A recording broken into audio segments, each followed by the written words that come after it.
Welcome to the Pursuit of Wealth, where the H is surrounded by abundance. Join us as we navigate and explore health and wellness topics from mindset to deep health to intentions and everything in between. We welcome you with open hearts, open minds, and with the hopeful intention that you'll become a tiny bit better than yesterday. Welcome to the Pursuit of Wealth, where the H is surrounded by abundance. And we want to thank you for joining us today. Today, as we talked about in our previous episode, this is the start of our second season.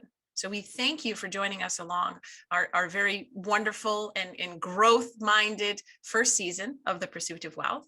And now as we enter the second season, as we had mentioned in our previous podcast, we're just changing things up a little bit. And we're going to be doing a lot more interviews because we find that this could be a great place for all of us to grow individually and together, collectively, in the tribe that we are in, right? We kind of like that word, don't we?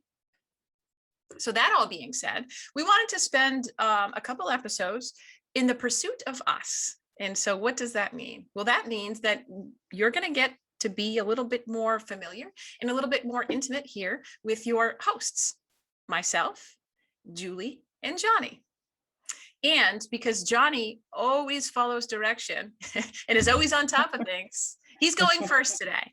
So we welcome Johnny to the hot seat. Not so much. It's not that hot. The tepid seat because you're wearing a sweatshirt. That's right. It's hot where I am. But yeah, so let's get to know Johnny Kline a little bit more. So Johnny is in his early career as a deep health nutrition coach and TEFL teacher, guiding clients through their nutrition, work-life balance, purpose discovery, and being more health conscious. He has trained with precision nutrition, along with studying in depth on the topic of nutrition and creating mindfulness to work and his life.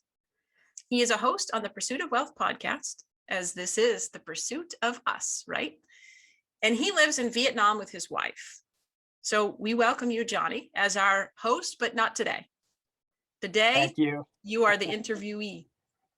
All right. Now, I have a question for you. It's burning. It's been burning for a long time. I've had burning that with treated. desire.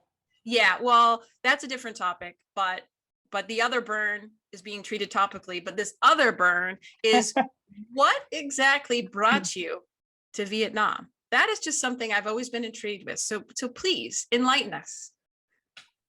Yeah, thank you so much for having me, everyone. And it's great to be on as the interviewee today. And I don't always do this, but for you guys. I graduated university in 2017. I had a bachelor's degree and a religious studies double major with that. I thought it would carry me much further than what I later found out. I wanted to be in an unconventional reputation position and whatnot. I knew that I wanted to do something with service. So I graduated and I was working at UPS at the time. I wasn't too healthy, but I probably saw myself as a little healthier than most. So I finished and I knew that I needed to travel. The past 2 years previous, I started to do cross-country trips to the East Coast, mostly and around the Midwest. It's kind of my defining own individual nature. I didn't have many personal connections. I had a supportive family, but they were not pushing me to be anything great. I'll be honest, throughout my entire university career, I had very few personal connections, no friends. It was an acceptance that I need to push my own level to be the greatest that I can be. And a part of that was acceptance and awareness. And also being fascinated with Buddhism and another culture in the world, wherever that would be. Why do I say this? Because 2 weeks or 3 weeks after, on June 1st, my dad previously invited me to Southeast Asia.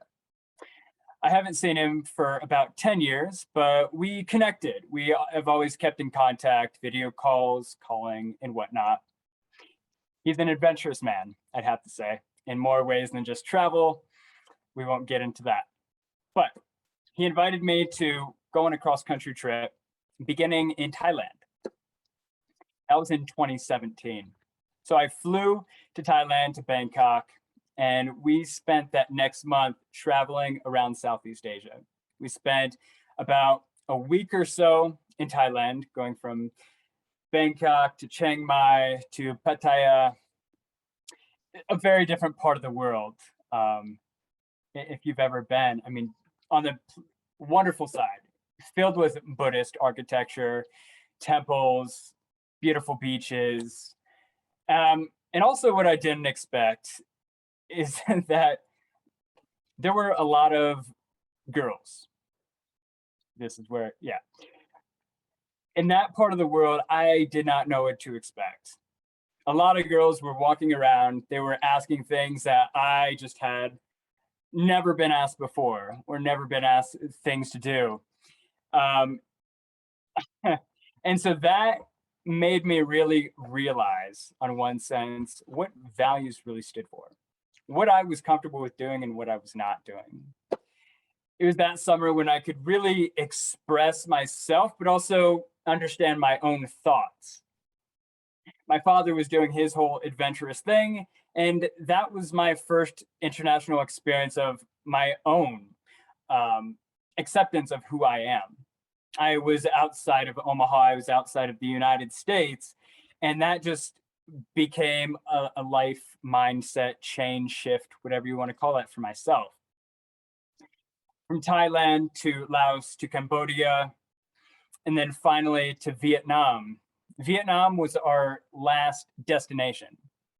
Now, I didn't know that he had a lovely family until about a week before we actually landed in Vietnam. It was shocking to me. I was kind of delaying opening up and asking about it, but I kind of suspected that he did.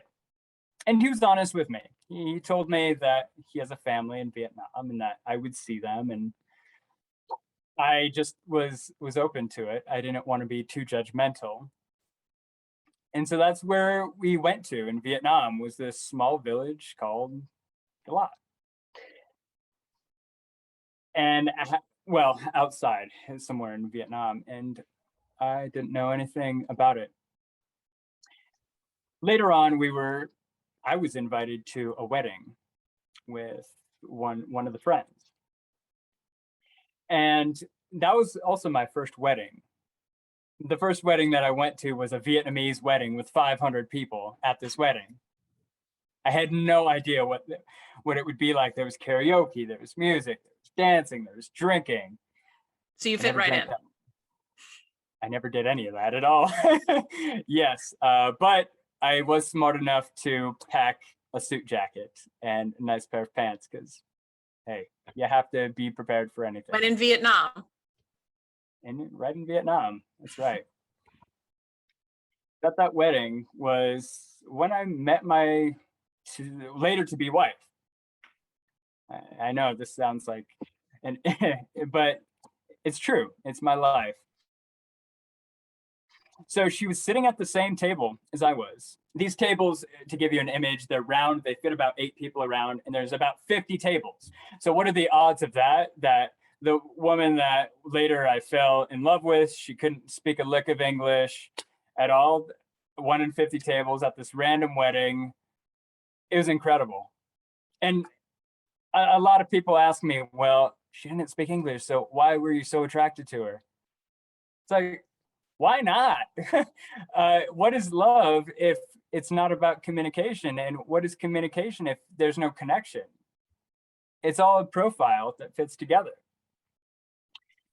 So although she couldn't speak English then, there was just this emotional connection, this excitement that I'd never ever felt before. It was a smile, it was a touch, it was just excitement.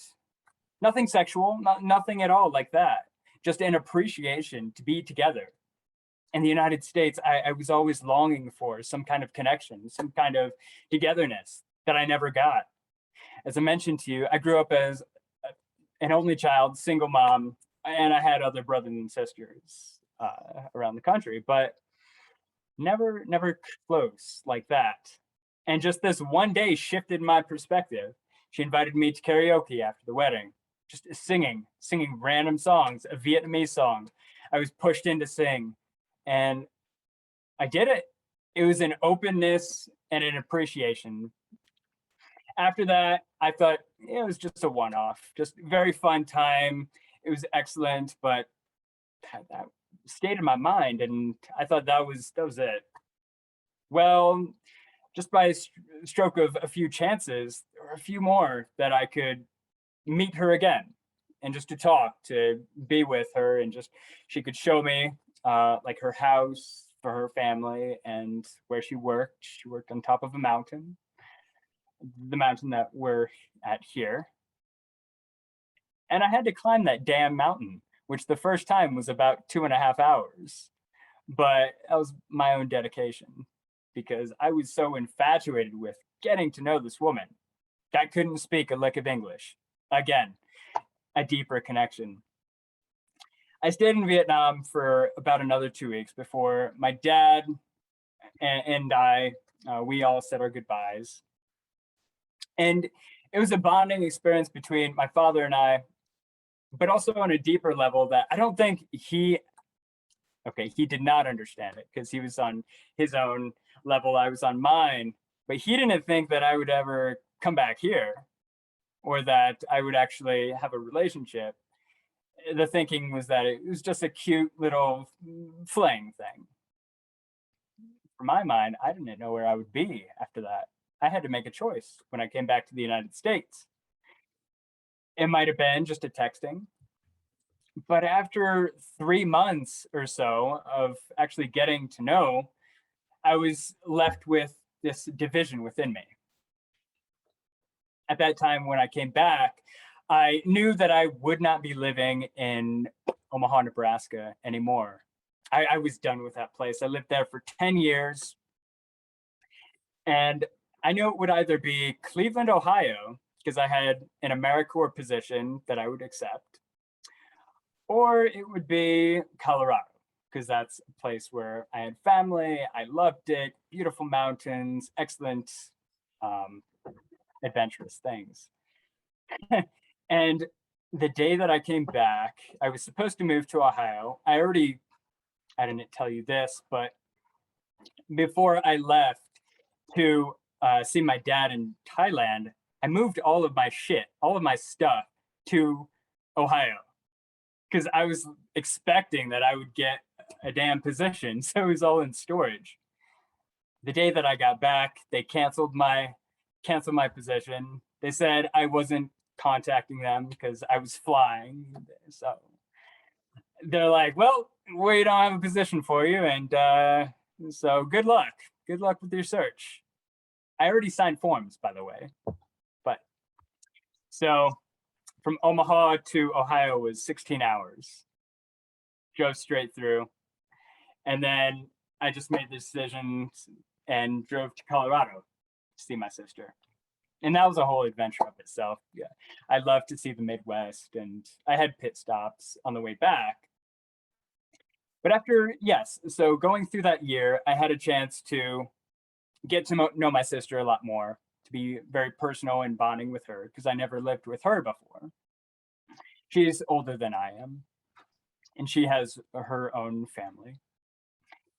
But I didn't tell her until a few months later that I met a girl in Vietnam and that I was actually thinking maybe I could go back. I knew she wouldn't be comfortable with it at all. The only thing that was on my forefront was getting a job, paying, and being my own independent self to find out who I was in the real world. So I did that. I accepted a position teaching math, tutoring math. Again, this is way before health stuff. It was more about survival and just being independent. But I did that. So she was living in Colorado Springs, but I eventually accepted a job in Denver. I won't go into all of that because that would take too long.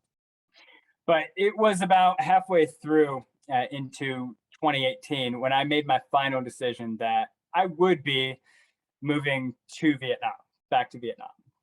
There was no sort of feeling, sort of drive ever in my life besides that one in Vietnam where I was going to.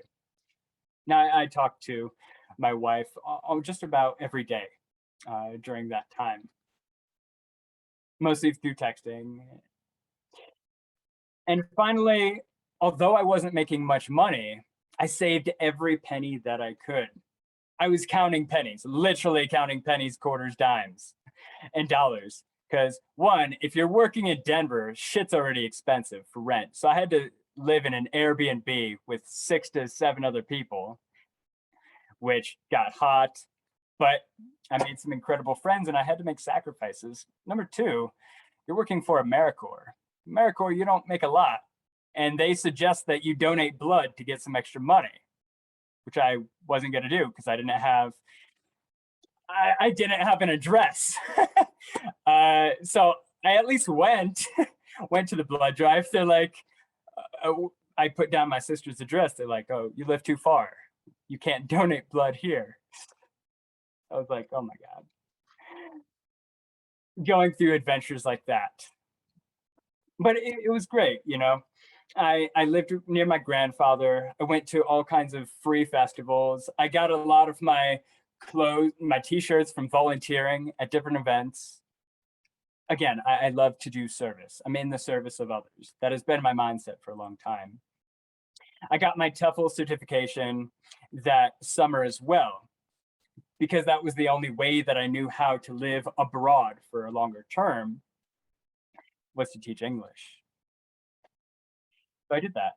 I got my TEFL online through a wonderful company, and then finally had enough money to pay for a ticket and fly to Vietnam at the end of, I'd say the middle to the end of August of 2018. And that's where life for me actually officially began to be comfortable. It wasn't no longer out of survival or still finding myself, sure, but it wasn't out of survival. It was about being accepted and finally accepting myself and having a new place and a new identity. See, all throughout my life, I've always been trying to find my identity because I'd never had that social support in me figuring out an identity to live by. Sure, in high school, I would do high school musicals and plays, and that would be kind of my outlay of becoming interested in new identities and learning and modeling, being in choir, being in bands. But this time was not about modeling anything else. It was more about me. Still having that curiosity, but asking less questions and trying to find more answers. And that's eventually what led me to living in the city in Hanoi, living and teaching for a year, and then coming back finally a year later to my wife's hometown where we got married in 2019. And then after that, really started to become more interested about health, about mindfulness, and about figuring the hell out of what my role is in society outside of just working, having the weekend for relaxation, and what family meant and how I can be a role in family. That's kind of where I am now in a nutshell. It's kind of a long-winded story, but that background is necessary. Very cool. And it's, you know, as someone who's moved internationally, I can certainly appreciate how life-changing that is. Mm. Even though I'm much older, I kind of feel that way some days about Italy. So as I'm relating to your story, you started to get into health. What really started to make that connection for you? And what do you think is like your favorite area of health to be involved in? Yeah, of course. So that whole thing really solidified in 2020 once coronavirus hit. I began looking at pictures of myself for the last couple of years. I've always been self-conscious. And it kind of gave me the same answer of my hair. When I came back from Vietnam the first time and that whole Southeast Asia trip, I was looking at pictures of like, damn, I don't look good with all this like hair falling out. And, I was young, so I shaved it off. Same thing with my weight. I was seeing myself gaining a lot of weight. And the year that I was living in Hanoi, and I was like, damn, I don't want to live like that. It's disturbing. So I just decided that I need to be healthier. I want to figure out what is thriving and what is quality of health. I didn't want to be sick, and I didn't want to be in pain. I didn't want to accept that. And also, and for me, I wanted to understand a lot more about myself and how I can guide others to be healthier, but also to be happier. And so have that sort of marriage between what is purposeful to me, but what can be purposeful to others. And how can we grow in a sort of way? And for me, it was the final answer after a lot of purpose work and discovery and trying things out and not being successful at some things was nutrition and was health. Not so much of the exercise, but it was more about how to include things in our day-to-day lives and our mindfulness and our daily practices and our togetherness. That's what really sold me. That, along with the coaching part of it through Mindvalley, that was my introduction to wellness. The whole wellness field was Mindvalley and all of the things that they offer, from what is being healthy to how can we grow to be ultimate human beings, to be extraordinary, as the CEO vision calls it. That's great, Johnny. Thank you so much for that. And it's so wonderful to hear your journey, because I think that, especially for the three of us, right? But I imagine most of the coaches in this world became coaches because of a personal reason, right? If you've done it before, if you've experienced it for whatever reason, then we start to look inward and say, no, I want to bring this to others. Like they don't have to, right? But I want to be as pure and as open-minded and share this information and this healthy way of living. And there's so much more out there with others. And it sounds like that's very much your story. And now I wanted to ask you, when you talk about, mindfulness and nutrition and things like that, you also had mentioned a bit of a Buddhism philosophy that you have. So how do those all intertwine with nutrition? Great question. It all connects because I believe that when we eat, it's our fuel. And we have to eat in a sort of way, and when we talk about nutrition, by the way, when I say it, I don't only mean the food that we eat. When we come to the deep health part of it, the deep nutrition, that comes to the social relationships that we have, the environment that we're a part of, the food and nutrients that we eat, as well as the connection that we have to ourselves, to society, to our work that we do. So it's not, when I talk about that, it's not just eating. And all of that comes together for me in a most mindful way. If we do it with intention, if we do it with compassion, if we do it with gratitude, having gratitude to where our food and our resources, our energy is coming from, and how can we budget that and give it to, that is all in one part Buddhism, or at least a Buddhist type philosophy that I don't think is largely represented. Yes, we talk about the physical, this is what you should eat, this is the plan that you should be on, and this is the nutrients that you should be intaking, sure. But in my understanding, in my coming forward to it, that really sold me was, what is the energy? What is the sense that you bring to what you're taking in? And though I wouldn't say I'm completely a Buddhist, I do take a lot of those practices and ideas as well as other philosophies.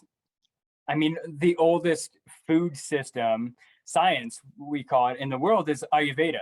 And that spans over 6,000 years ago in the food that we eat. But even for them, they partnered the marriage between your eating, your energy levels, and the intention that you bring to it.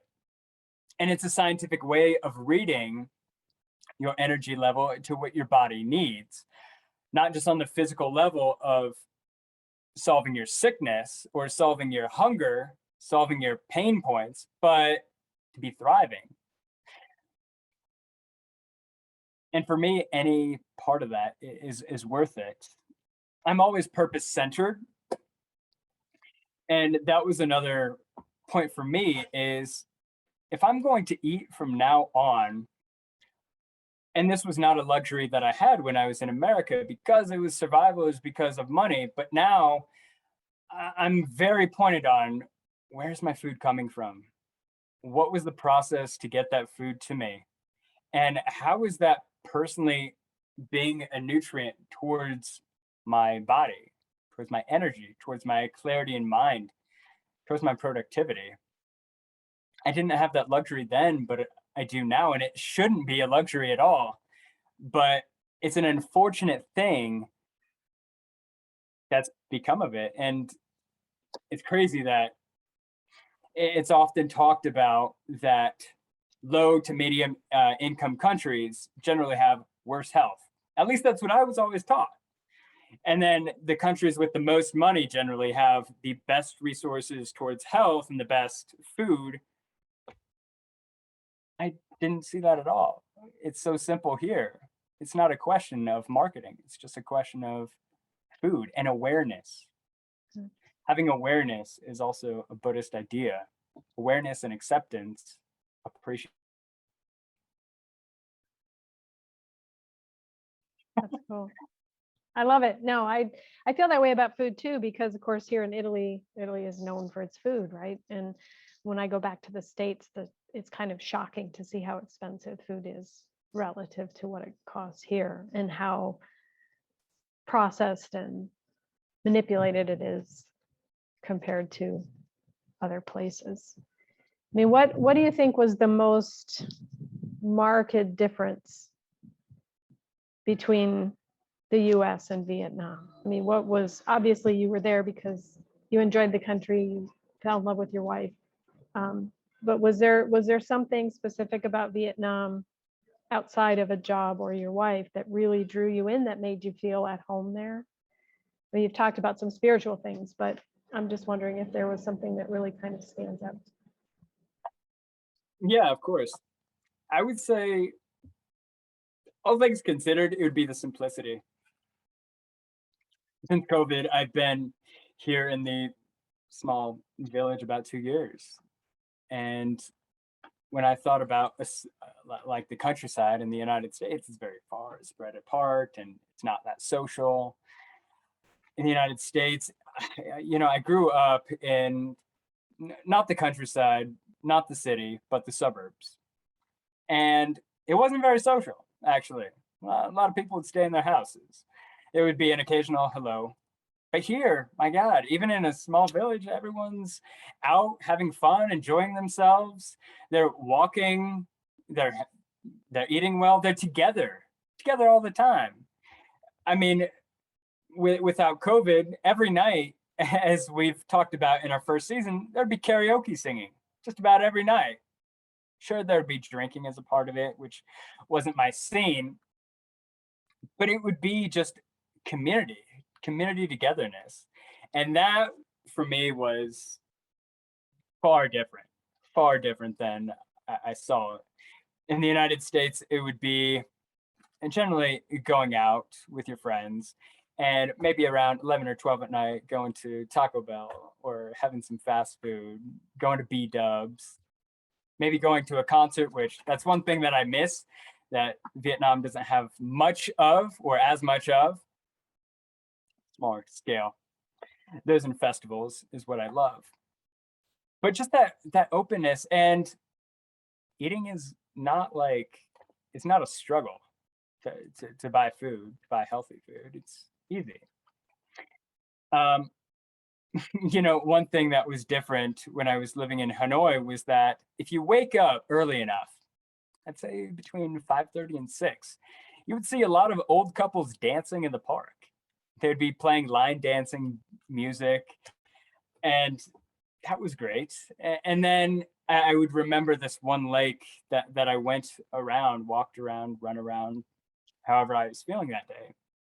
Right at about 6 o'clock, there'd be a whole line of people just meditating with like this same chant, buzzing music that got annoying, but just that act of getting up and doing that activity every day. Sometimes people would be playing sports like badminton.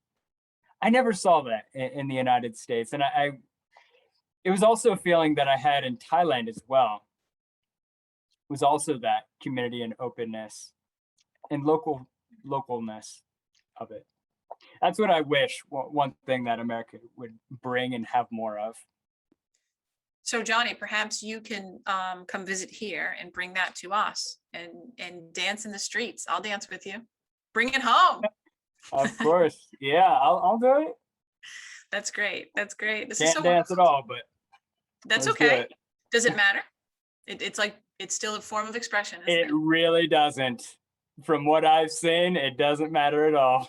It's all good. It's all good. Now, let me ask you, when we talk about, this nutrition, this lifestyle and all of this, can you take us a little bit behind the scenes? Because I'm sure that it's not, a type of 9 to 5 or anything like that. So what sort of work goes into, everything that you have embodied and have done in spirit, mind, and body and all of that? What kind of work goes into that? A lot of consistency. As you and I've mentioned, I'm still in my early career. I mean, this has only been about a year and a half going. So I'm still trying to figure it out myself.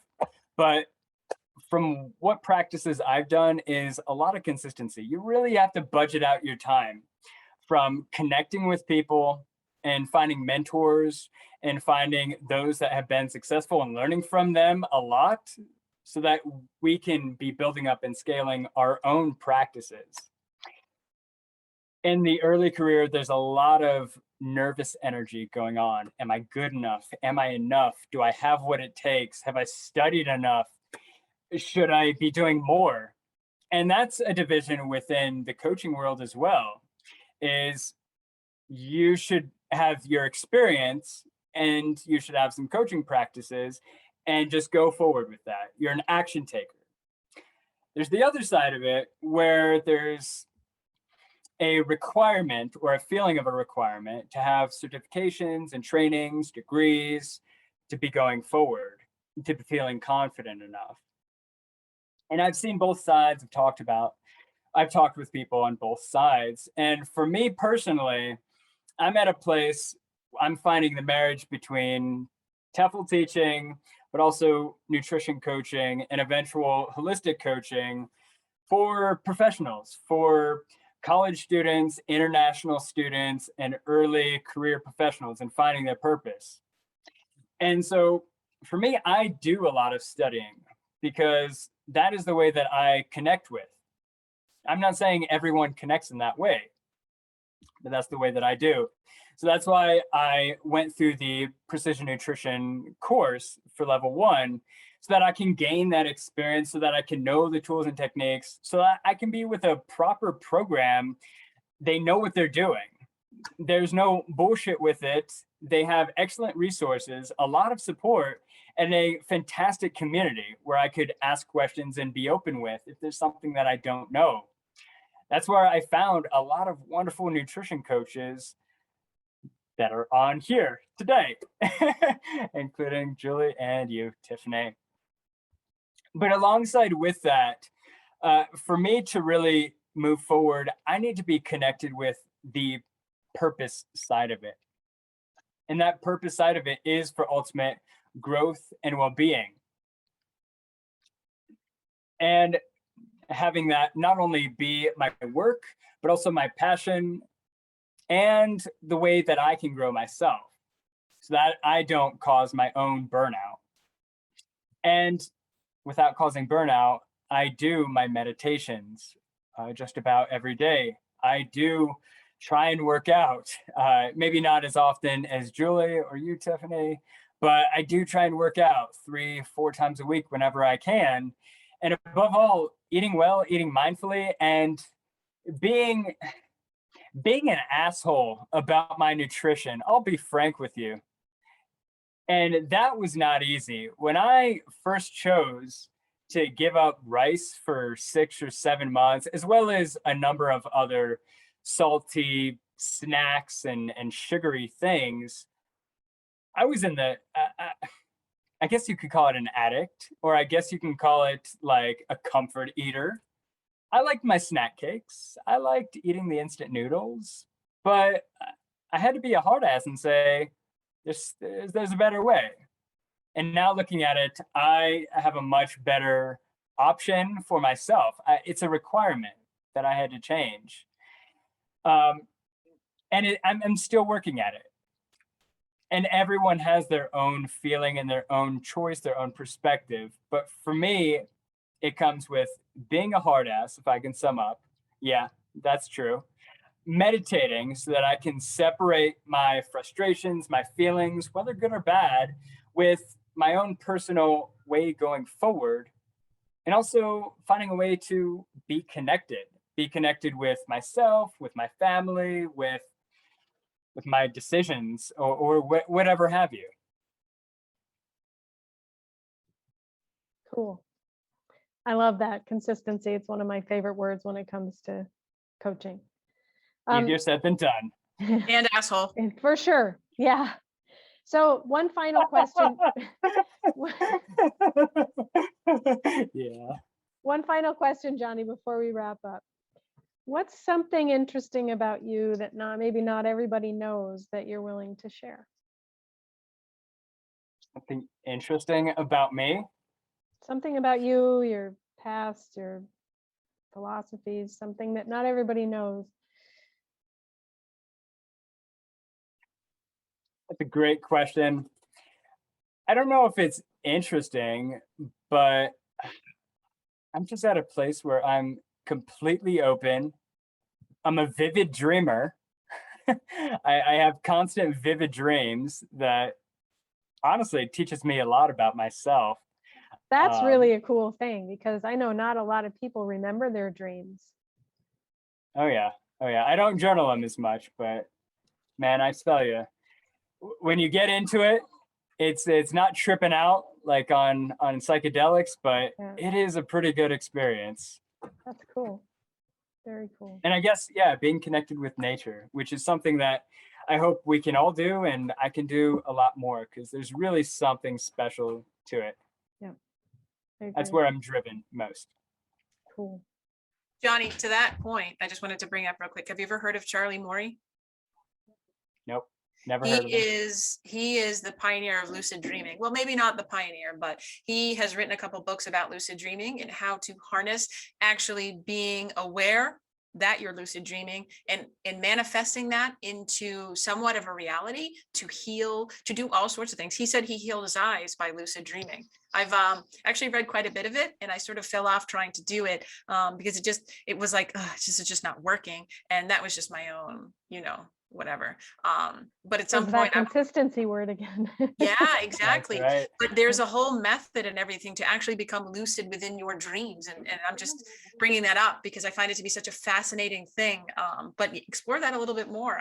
The guy's great. I follow him in all of his dream works and everything like that. So I think it's pretty interesting.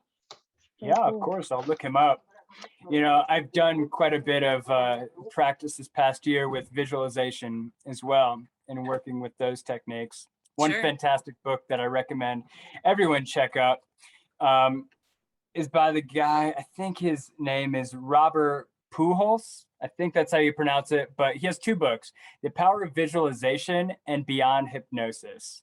Those two are just fantastic. They've taught me a lot, not only about visualization, but also about the body and how it reacts in a certain way, into defining our reality and defining who we are as human.